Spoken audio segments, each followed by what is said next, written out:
Now to Kentucky, where authorities are investigating a deadly shooting spree in Lexington, where police say this rampage began yesterday when a gunman shot a state trooper outside of a local airport.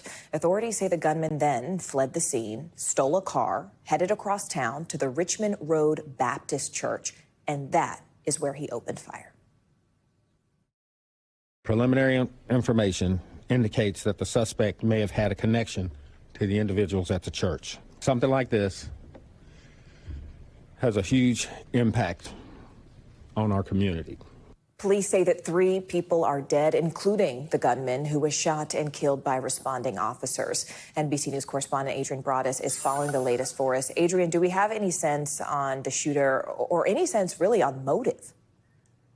Yeah, that motive is still being investigated, Morgan, but within the last hour, authorities have identified the shooter as Guy House. He was 47. And as you mentioned, before he opened fire at the church, he was pulled over during a traffic stop. And that is when he shot a state trooper and fled that scene. He took off, carjacked someone, and arrived at that church about 15 miles away.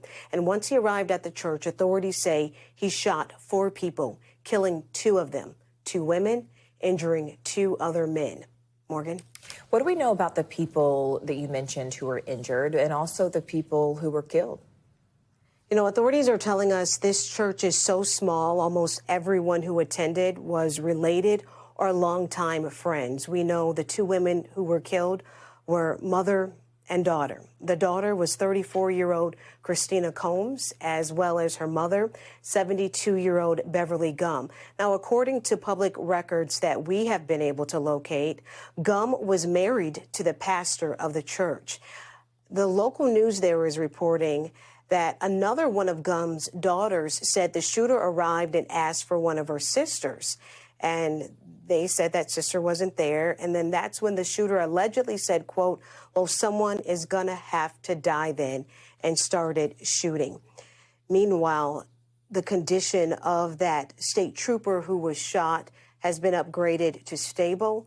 We do know, according to authorities, it was a family of Good Samaritans, Morgan, that assisted that state trooper. Wow. So today, so many questions as the 2 men are recovering after this tragedy unfolded while they were at church. Right. Wow. Heartbreaking indeed. Adrienne Broaddus there covering the latest for us. Adrienne, thank you. We thank you for watching. And remember, stay updated on breaking news and top stories on the NBC News app or watch live on our YouTube channel.